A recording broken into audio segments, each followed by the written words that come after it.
uyu ni Siwa Luxurious zirikana Joseph ndi hano mbabwira ko event yashyushye.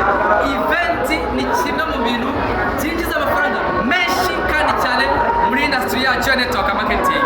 Ha agaciro event, itabire event, amamaza event, kandi inshuti yanjye tumiramo abantu benshi cyane muri event niho byose bibera. Uyu munsi rero itariki 23 z'ukwezi kwa kabiri i Kigali mu Rwanda muri Dove Hotel ikomeye cyane twakiriye